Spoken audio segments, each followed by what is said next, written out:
Hello again everybody, and a massive warm welcome to the Celtic Forever podcast, where on today's show we're going to go through the Jota sign, we're going to touch on Kyogo leaving the club as well, bit of sad news there. We're going to go through the Aston Villa preview as well, the big preview of the Aston Villa game on Wednesday night. We touch on the Dundee postponement and some other stuff as well, so hit like, share and subscribe. Okay folks, let's get right into this, a lot to get through.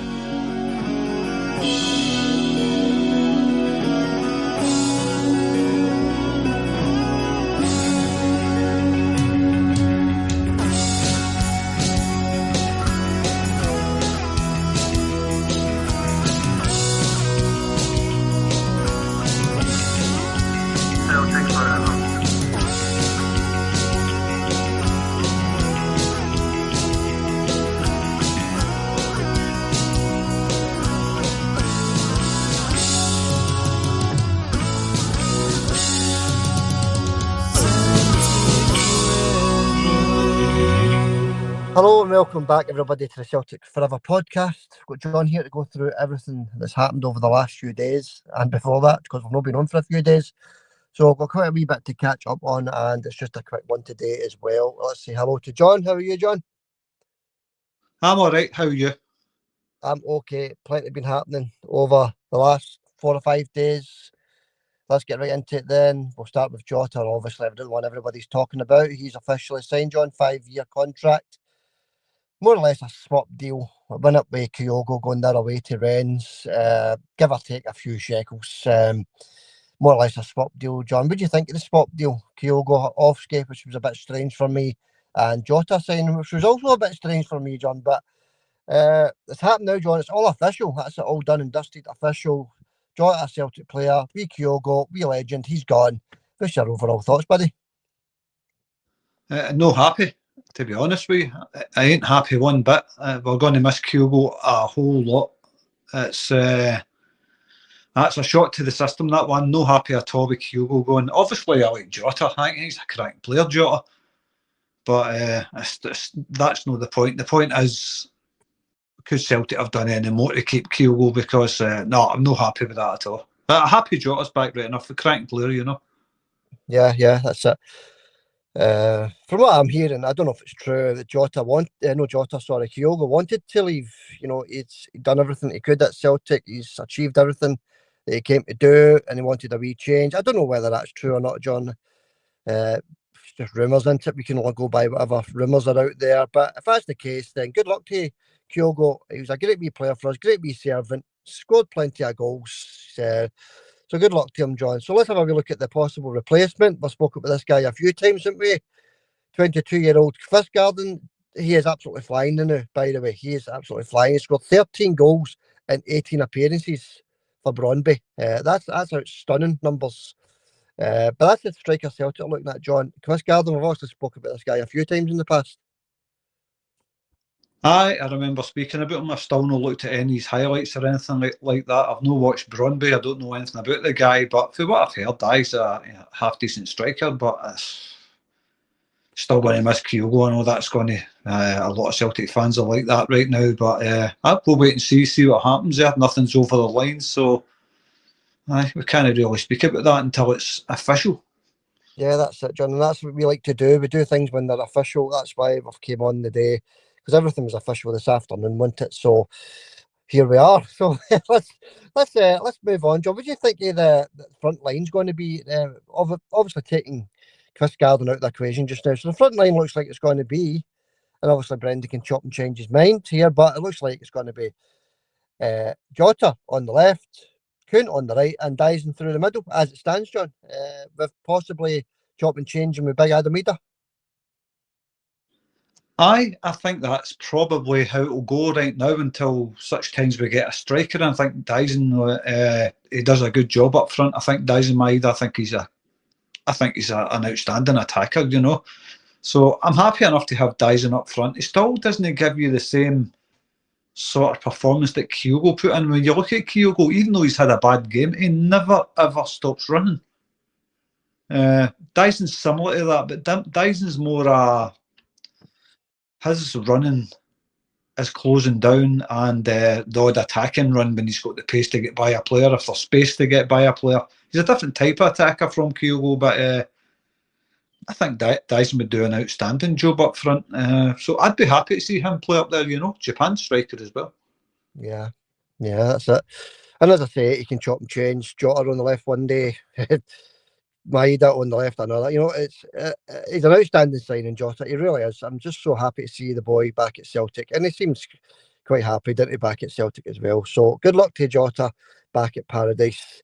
Kyogo's 85 goals, John, 165 appearances. That's roughly 1 goal every 2 games. What a return for Kyogo, wasn't it? But we need to let it go now, John. The wee man is away. Brilliant servant, as I've already said, and good luck to him at Rennes. He's got into a club that are really struggling, by the way, Rennes. So he'll need the good luck, All right, John, we'll leave that there. There's nothing else we can really talk about. That is, all we can do is wish Jota all the best of luck at Celtic, John. That's all we can do. He's joining a club, John, has already won a trophy this season off the back of a double last season as well. Serial winners, who's coming back to a club that are still serial winners. We're well ahead in the league, 10 points just now with a game in hand, so well ahead in the league as well. So that's it only bodes well for Jota coming back to Celtic. And with more players due to come in as well, John, there's only, 3-4 days left in the transfer window, so I'm sure there'll be plenty more business done at Celtic Park. All right, John, let's move on. Be quick word on the Dundee game postponed at the weekend there, John. Obviously, the storm we had, the high winds, caused quite a wee bit of damage to Celtic Park Stadium. But I wanted the game to go ahead because the next day things had all calmed down. They could have cleared the rubbish up. I think the game could have went ahead, but Celtic have decided to postpone the game. I wanted it to go ahead because I think if it would have went 16 points clear, John, that would maybe have had a different effect over at Dundee. We'll never know. So, what did you think, John? Did you want the game to go ahead? Were you quite happy Celtic getting the rest for the Villa game? That's all I was happy about, was Celtic getting the rest, because I spoke about that to you during the week, Gerrit. I said to you when that storm started, I hope the game's off, because I think Celtic could really use the rest for going down to England and the players being nice and fresh, and hopefully that puts them in good form, a good stead to put on a show, full of energy, ready to go, week off. No, look, we're still 10 points ahead with a game in hand, so I am delighted the game was off, Sander. Yeah, and a lot of the Celtic fans were. But I just wanted to see us go that 16 clear.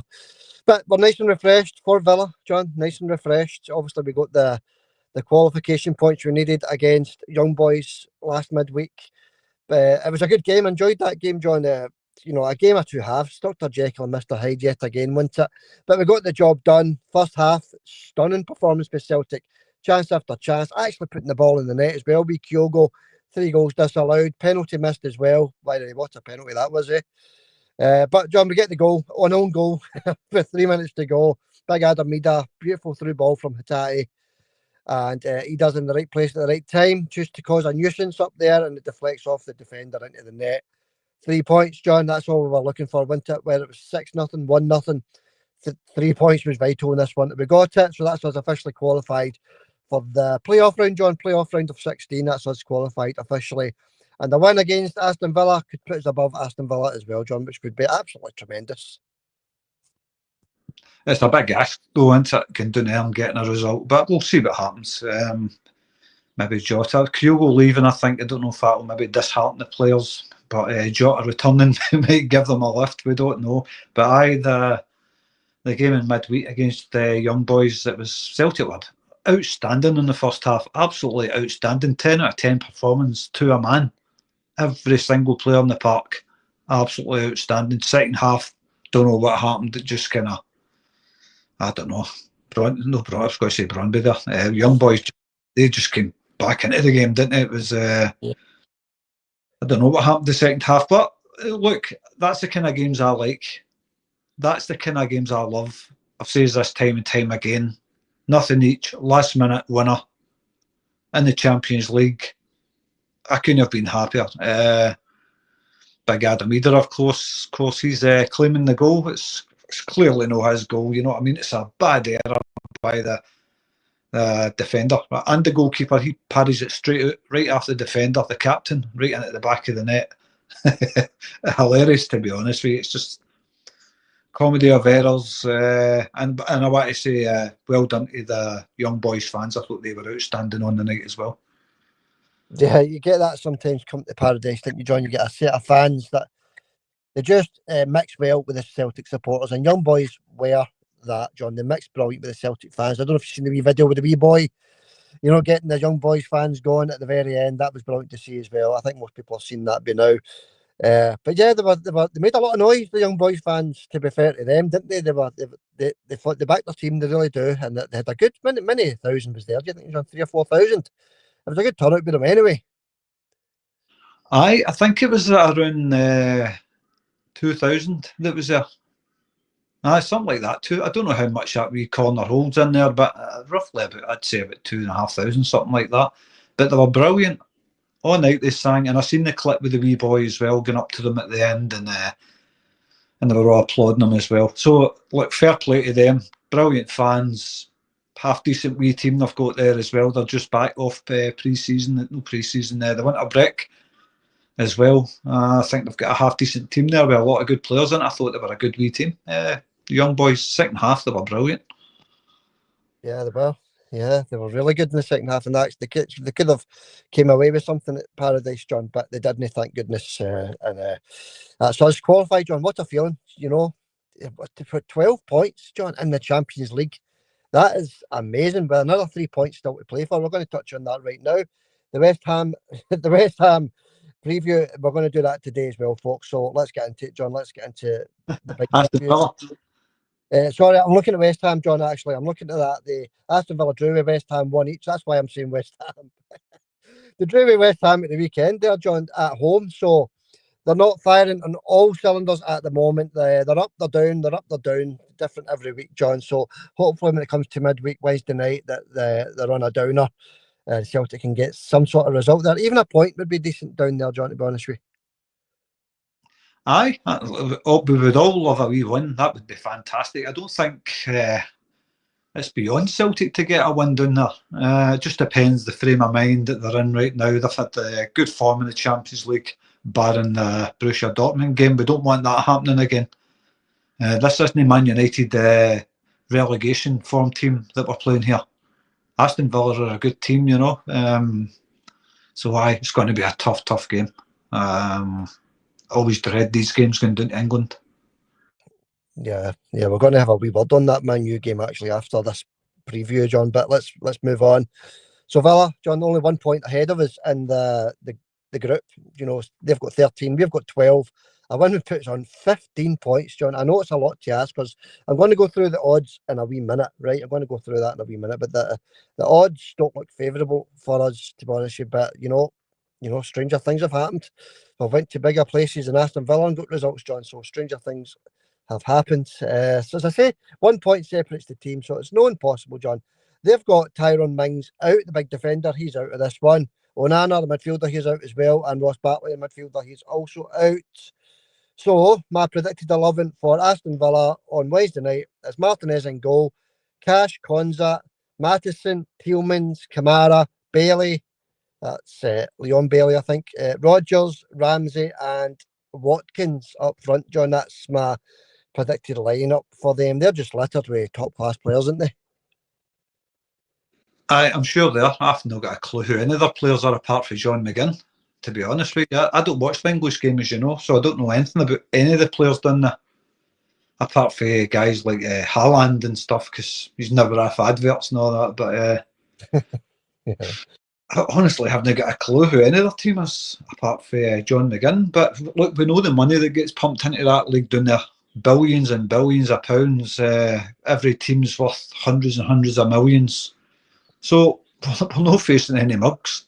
So we know it's going to be a hard game. But like you can see all the players' names, and I honestly haven't got a clue who any of them are under.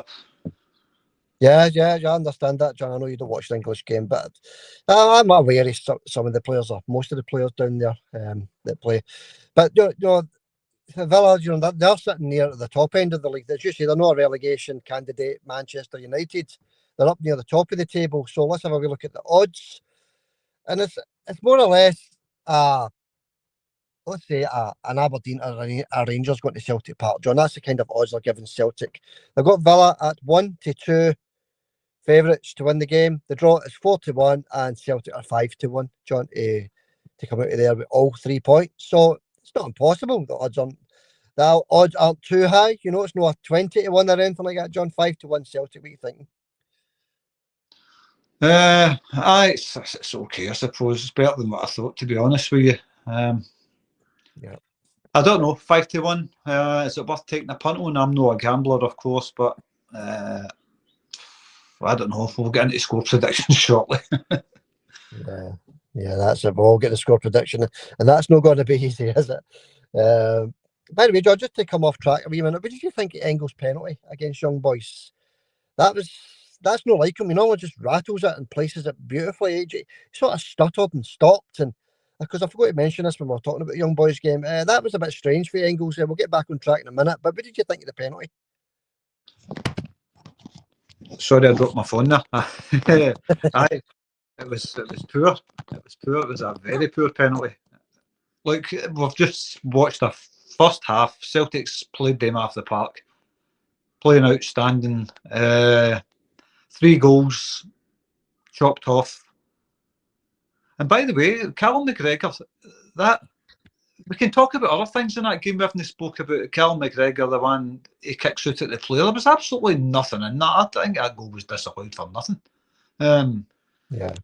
And Dyson Maeda, why was he sent off? That player that got him sent off, he's right through the back of him. And that wasn't enough. He had another goal going right through the back of him.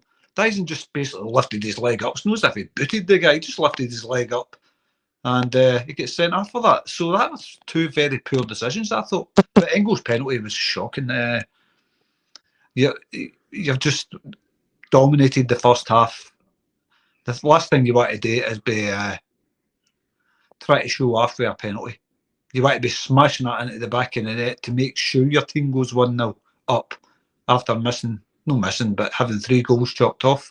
So it was a very strange penalty, that, for me. Yeah, that's it, John. What we will do is we'll talk about that when we're talking about the Man U game, because I want to have a couple of wee comments on that. But yeah, there was a forearm smash against a Manchester United player in that game, John. It was a forearm across the face, intentional, 100% intentional. And the guy only got a yellow card. Can't remember who it was. Don't care who it was. It was one of them. But he only got a yellow card, John, and it didn't even go to VAR. And you've got Dyson who lifts his leg up, and it was a yellow card. Yeah, it was a yellow, but never a red.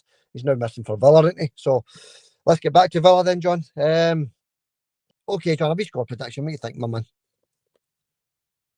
This is tough. This is really tough. Another battle of Britain, of course. A real battle this time, not one of these relegation things. Yeah. It's a tough one, isn't it? I'm going to go 1-0 Celtic and a John McGinn own goal for the halfway line. John McGinn, he should have been a Celtic player, shouldn't he, John? He really should have. But that one pass, unfortunately, was that pass, and he is fit because he was on the bench, so he might start this one, John. You know, Aston Villa, they've already qualified as well, but they want to finish up as high as possible in that group table, the same as Celtic. So I'm going to say 2-1 to Celtic, John. Away win for Celtic, 2-1. So you're saying 1, I'm saying 1. It's going to be tough, John, with the prices. 5-1 Celtic, 1-2 Aston Villa. I don't know, John. It's hard to call. It's really difficult to call a prediction on that one. You know, we're not going to say Celtic are going to lose, but there is a chance we could easily lose this one because they're a top team, Aston Villa. Well, they're sitting near the top, but I don't know where we're in the table, 7th or something like 8th. I don't know. But yeah, I think they're higher than that, John. I think they're sitting here. They're either 6th or 5th in the table, so they're doing really well. They're within touching distance of a Champions League place, that's for sure. They're going to be a good team with the money. They get the free money, may I add, all that free money that gets spent down. They don't have to earn anything. They just put their hand out half the sky and get the free money. Take. Free.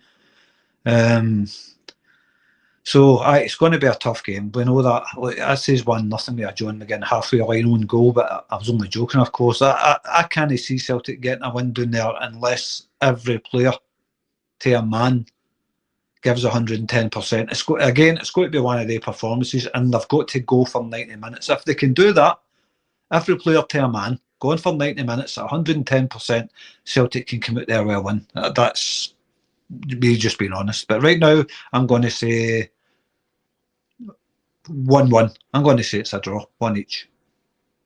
Yeah. Okay. I'll stick with my 2-1 just because I'm crazy. So, no, I think Celtic have got it in them to get the win, John. So, all right.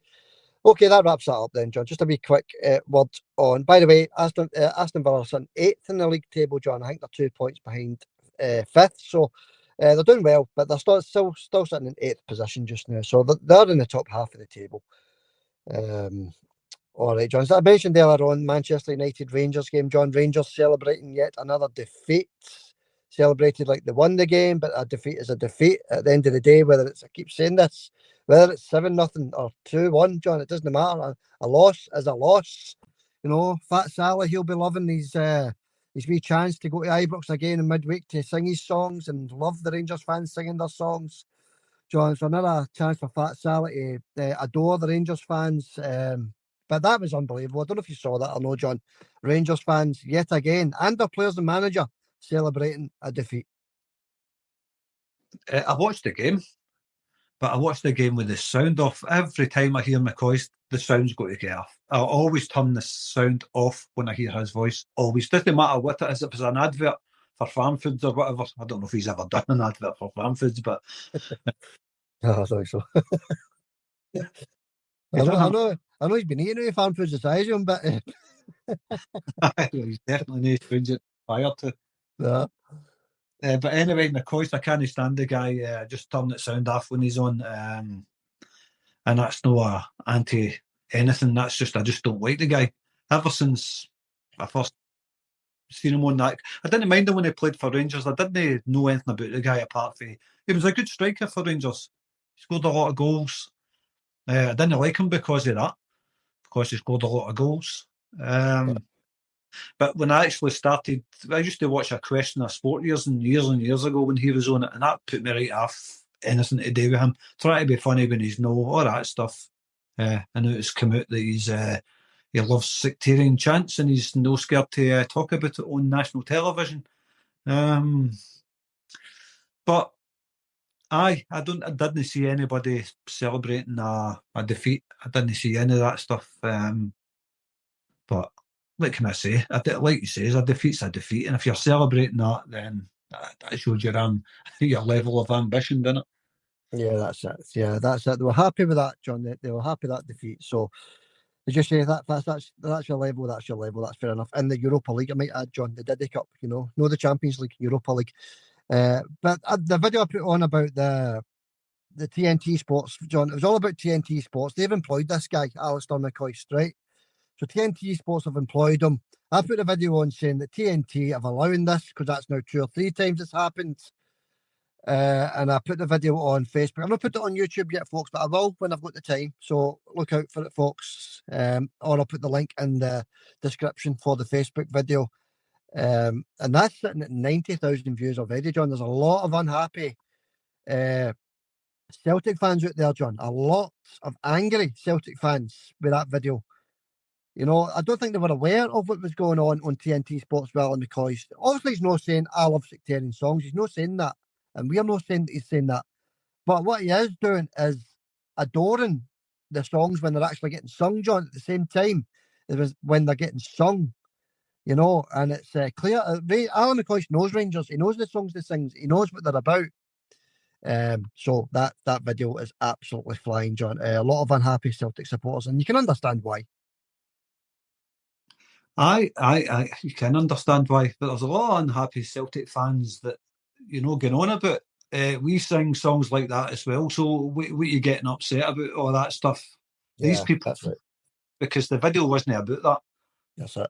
The video was about a professional pundit praising sectarian singing. That's what the video was about. It wasn't about we sing songs like that as well. It was nothing like that. And apart from that, Celtic fans don't sing sectarian songs. Yeah, John, sorry, John, the Rangers fans are not mentioned in the video. They're not mentioned that. You can only hear them singing. The Rangers fans are not mentioned. The only thing that's mentioned as TNT Sports and Alistair McCoist, John. That's what's mentioned. That's what the video was about. So, well said, John. Well said, because that's exactly what the video was about. So, for some Celtic supporters, and I did see the comments because I replied to quite a lot of them, for some Celtic supporters to come on and actually say the Celtic supporters do the same thing, it's totally nothing to do with what that video is about. Whether Celtic supporters sing it or no, and I don't think they do because I don't hear it. I've never heard that. But if they were, that's not what the video's about. It's about a professional broadcaster, TNT Sports, UK media, John, promoting and adoring bigoted songs. That's what the video's about. So thanks for saying that, John. That's well said. But John, we'll leave it there because we're a Celtic podcast, but there's a lot of unhappy Celtic supporters out there. So that's why we had to bring it up, John. We can't just leave it without saying anything. We've got to talk about it. Hi. Well, that's it. I mean, I never heard it because, like, I had the sound in, so I never heard it. So when you told me about it, I says I'll try and find it, and I couldn't find it. And then you put the video up, and I seen it. But that was the thing with me about that video was comments from Celtic fans going on about we date as well, calm down, relax, stop crying, and all that. That's nothing to do with the video. What the actual video was about. These people no read. Yeah, that's it. Yeah. No, John. I mean, that was hours and hours it took me to find that, John. So no wonder you couldn't find it because I couldn't find it. I had to more or less watch the two games right through from start to finish to find it. So it wasn't easy, John, but I did my homework, so it's done and it's dusted and it's out there now, John. And I say, it's been shared everywhere. I've seen it. It's been shared absolutely everywhere. It's now all over the place. I mean, I've not even checked in the last couple of hours. It might be well over 100,000 been out. So get over there, folks. Give it a wee watch. It's under John Facebook page and you'll see what I'm talking about. All right, John, let's wrap it up. That's enough for the day. Just a quick one today. Celtic play Motherwell on Sunday, 3 o'clock, John. Away tie for us. That's going to be really tough. We'll get more into that with the preview of that on Friday. All we can say, John, now is good luck to Celtic on Wednesday night against Aston Villa. Massive game, difficult game. We all know that. So good luck to the boys, John. Wish a wee final sum up, buddy. Aye, good luck to the boys. Big Chris Sutton called Alan McCoist out as well, by the way. And another couple of pundits called him out for it. So we're not the only ones, so don't worry about it, Celtic fans. We're not going on about Rangers fans singing sectarian songs. That's not what the video was about. I just want to clarify that that is not what that video was about. It's not about Rangers fans singing sectarian songs. They've always done it. It's always been. It's about naming and shaming people in the public, the media and all that. They're loving it instead of condemning it. That's what the video's about. But aye, anyway, that aside, final thoughts on the game. Like you said, just good luck to Celtic. We've just got to rally together. We've got to get in there with belief. We've got to believe that we can get something out of that game. 110% from every player. I'm sure Brendan will have them well drilled. The defence has got to be locked tight. And of course, all the best of luck to Jota. I hope he has a blinding start if he does start. Never look forward to these games, but looking forward to it as well at the same time. It's weird, isn't it? Yeah, that's it. Yeah, it's just typical Celtic, isn't it? Which Celtic's going to turn up into. That's what we usually think into which Celtic's going to turn up, and hopefully it's a free flowing one, John. Right, okay, that's it. And by the way, bear in mind, folks, just before we go, that there was a public apology for 10 or 20 Celtic fans singing through a minute's silence for the Poppy appeal. There was a public apology live on Sky Sports, John, national Sky Sports, public apology for 20 Celtic fans singing or booing through a minute's silence. And then you've got what happened the last few weeks with Alan McCoist. Absolutely shocking. So it is. Catch you on Friday then, John. Good luck to Celtic. Aye, good luck to Celtic. Xander will catch you Friday for the big preview and review of the Villa game. Yeah, bang on. Okay, John. Hail for now. Catch you later, buddy. Hail, mate. See you later. See you later.